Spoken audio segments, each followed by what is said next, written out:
15절에서 16절 말씀입니다. 성막에 관한 말씀을 살펴보면 설교와 관련된 말씀이 있고 제작과 관련된 말씀이 있습니다. 그리고 오늘 본문은 설치와 관련된 말씀입니다.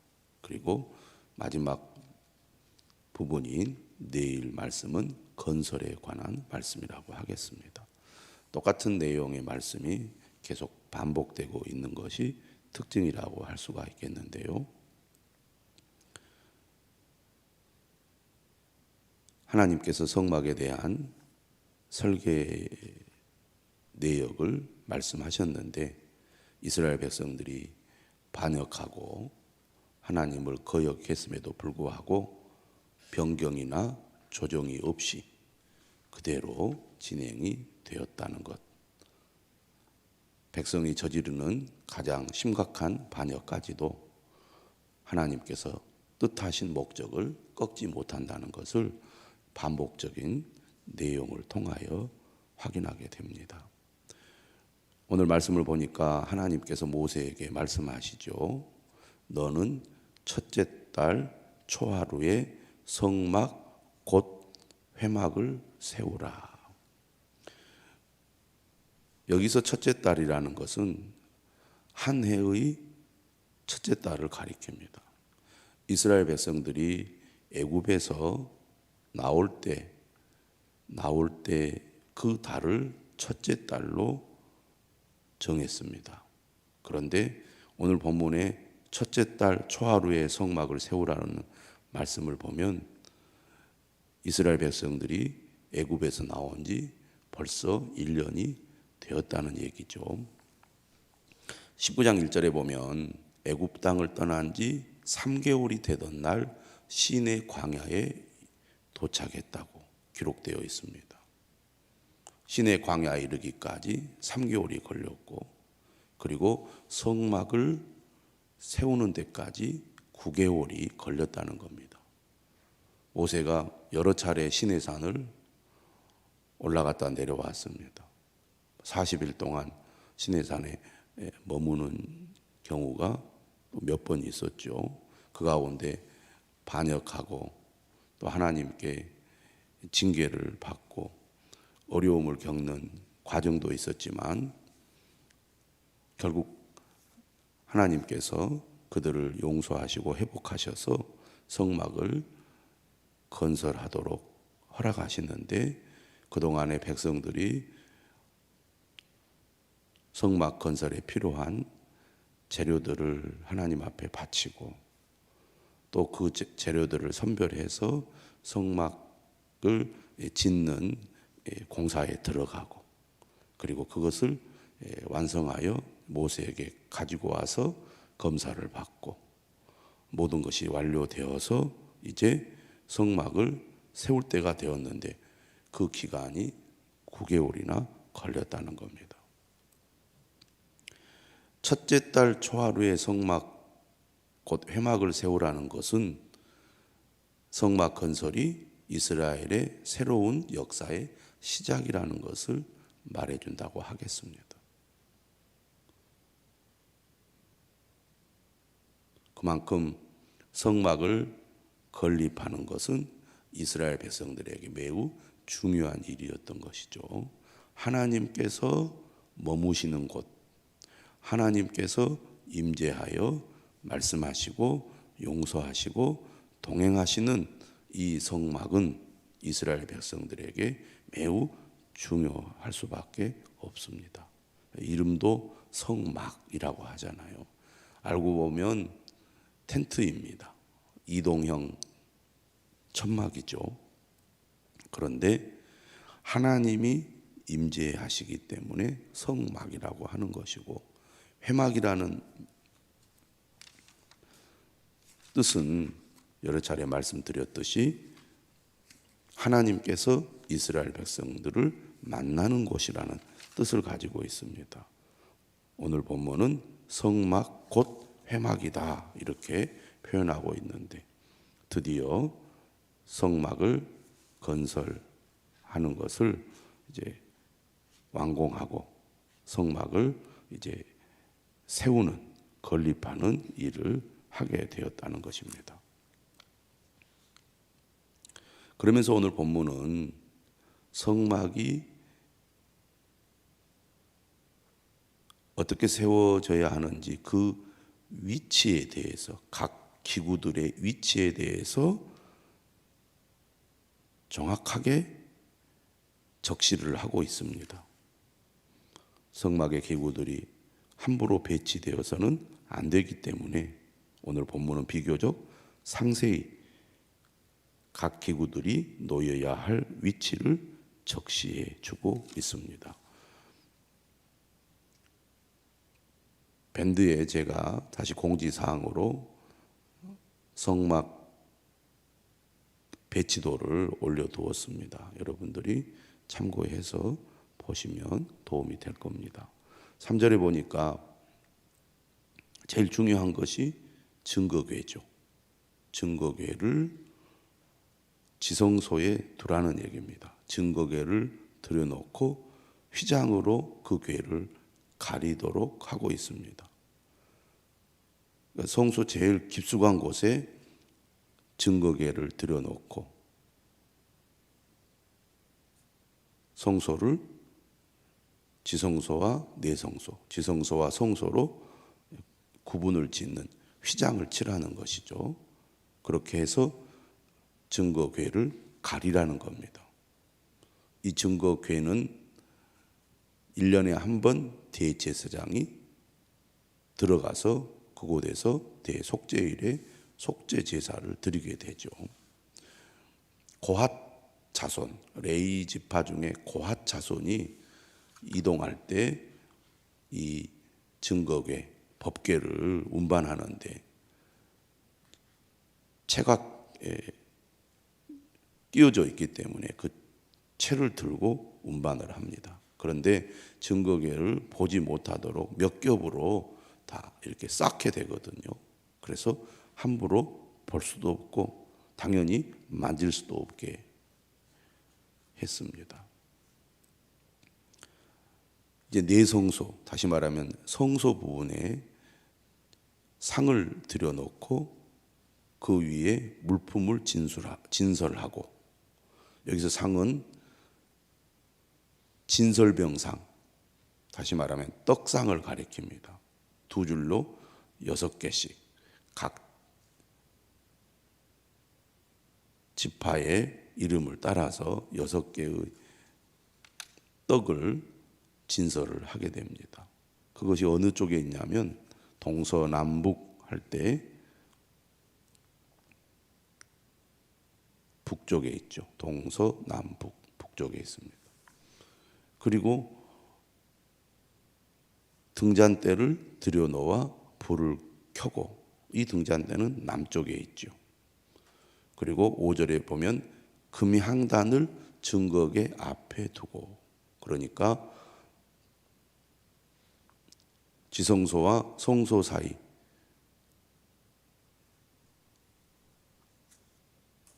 휘장 앞에 금향단을 두게 되어 있습니다.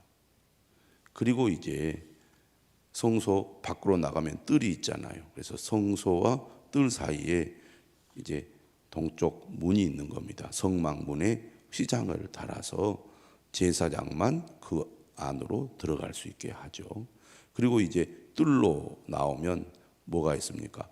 번제단이 있습니다. 그래서 이 번제단은 회막의 성막 문 앞에 놓게 되어 있고, 물두멍은 바로 회막과 제단 사이, 번제단 사이에 놓게 되어 있습니다. 그리고 그 속에 물을 담아야 하고, 그 다음에 이제 뜰 주위에는 포장을 치고 뜰문에 휘장을 달라는 말은 기둥을 세운 다음에 휘장으로 담을 치라는 얘기입니다. 그리고 이 뜰문, 다시 말하면 바깥에서 성막 안으로 들어가는 곳에도 휘장을 달아서 안을 들여다보지 않도록, 그래서 그 동쪽 문을 통해서 이제 마당 뜰로 들어가서 백성들은 그곳에서 번제단에 제사를 드리는 거죠. 이렇게 배치도를 하나님께서 말씀을 하고 있습니다. 모든 것을 제 위치에 놓아야 한다는 것입니다. 다 중요하지만 이 성막의 기구들 가운데 가장 중요한 것이 있다면 짐승의 피가 뿌려진 곳이라고 할 수 있는데, 짐승의 피가 뿌려지는 곳은 세 군데입니다. 첫 번째는 번제단이죠. 두 번째는 금향단입니다. 그리고 세 번째가 속죄판이죠. 속죄소입니다. 이 세 군데가 어떻게 보면 성막 기구들 가운데서는 가장 중요한 기구라고 할 수가 있는데요. 어떻든 기술자들이 중심이 되어 성막을 건설했습니다. 기구들을 다 만들었죠. 백성들이 자원하여 바친 재료들을 사용하여 성막 건설을 완공했습니다. 어떻게 보면 매우 귀한 것들이지만 백성들의 가정에서 또 개인이 가지고 있던 소장품들을 바친 것입니다. 그러니까 이것은 매우 평범한 것이고 또 일반 사회에서 사용하던 것들이죠. 하지만 이것을 하나님께 바쳤기 때문에 이 모든 기구들이나 성막은 특별한 것이 되는 거죠. 그래서 이것이 우리가 일상의 삶에서 볼 수 있는 재료들로 만든 기구들이고 성막이지만 하나님께 바쳐졌기 때문에 이것은 세상의 것들과는 구별된 것이다. 그래서 이것은 하나님을 위해서만 사용되어야 한다. 그렇게 하기 위해서 만들어진 이 성막과 그 기구들에 반드시 관유, 거룩한 기름을 바르고 또 부어서 구별을 시켜야 된다고 하나님께서 말씀을 하고 있습니다. 구절이하의 말씀이죠. 관유를 가져다가 성막과 그 안에 있는 모든 것에 발라 그것과 그 모든 기구를 거룩하게 하라. 똑같은 물건이지만 기름을 발라서 그 모든 기구들을 거룩하게 하라는 겁니다. 하나님을 위해 사용되는 특별한 물건이 되게 하라는 겁니다. 그리고 오직 하나님을 위해서만 사용하라는 것이죠. 그래서 이 모든 것들은 성물이 되는 겁니다. 함부로 다루거나 함부로 만지거나 함부로 사용해서는 안 되고 오직 하나님께 제사를 드리는 도구로만, 장소로만 사용하라는 겁니다. 그렇기 때문에 모든 기구에 발라서 거룩하게 하라고 하나님께서 말씀하시죠. 물건만이 성물이 되어 거룩하게 구별할 것이 아니라 12절 이하에서는 이 성막에서 봉사하고 특별히 제사를 집례하는 제사장들도 똑같이 기름을 부어서 그들을 성별하여 거룩하게 하라고 말씀하고 있습니다. 12절에 보면 너는 또 아론과 그 아들들을 회막문으로 데려다가 물로 씻기고 아론에게 거룩한 옷을 입히고 그에게 기름을 부어 거룩하게 하여 그가 내게 제사장의 직분을 행하게 하라. 너는 또 그 아들들을 데려다가 그들에게 겉옷을 입히고 그 아버지에게 기름을 부음같이 그들에게도 부어서 그들이 내게 제사장 직분을 행하게 하라. 그들이 기름 부음을 받았은즉 대대로 영영이 제사장이 되리라. 이처럼 성막과 그 모든 기구들, 그리고 성막에서 봉사하는 제사장들에게 기름을 바르고 불러서 세상의 것들과 또 세상 사람들과 구별하여 하나님을 위해 사용하게 하셨습니다. 16절에 보니까 모세가 그같이 행했다고 되어 있습니다.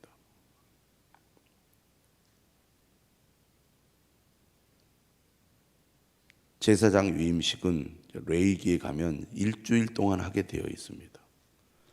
오늘 본문에서는 간략하게 그 내용을 소개하고 마무리하고 있죠.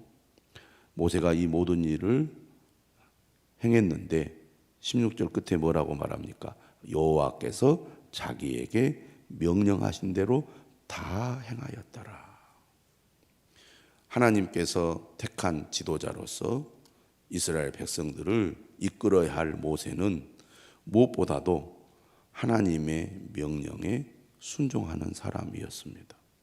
그가 그 믿음으로 하나님께 철저히 순종했기 때문에 문제 많은 이스라엘 백성들을 40년 동안 이끌 수 있었을 것입니다.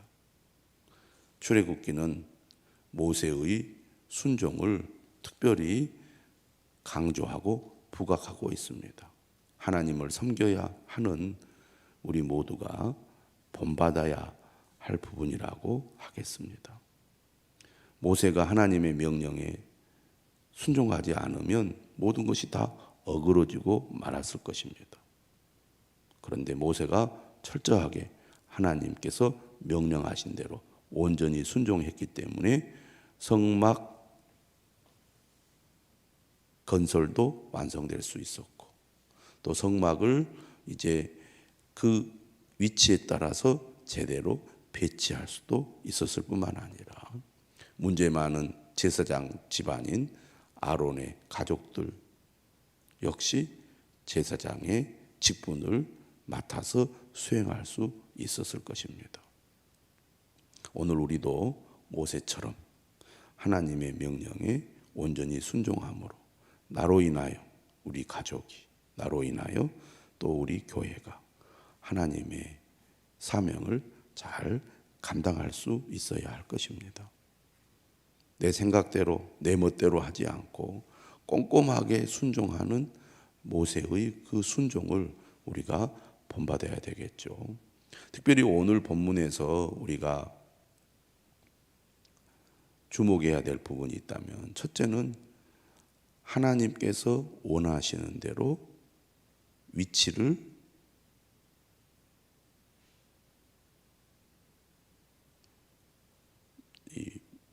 기구들을 배치하는 것입니다. 기구들의 위치를 정확하게 하나님께서 지시했기 때문에 하나님께서 지시하신 대로 배치하는 것이 매우 중요합니다.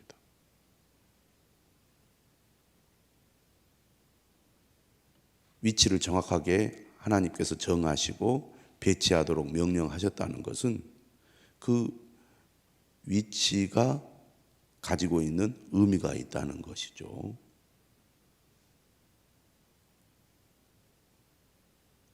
또 한 가지 우리가 생각해야 될 것은 평범한 세상에서 우리가 흔히 볼 수 있는 평범한 것이라 할지라도, 또 평범한 존재라 할지라도 하나님의 명령을 따라 기름을 부어 구별함으로 특별한 물건이 되고 특별한 사람이 되는 것처럼 오늘 우리도 이 부분에 있어서는 우리가 세상 사람들과 다를 바가 없지만 하나님께서 우리를 선택하고 불러서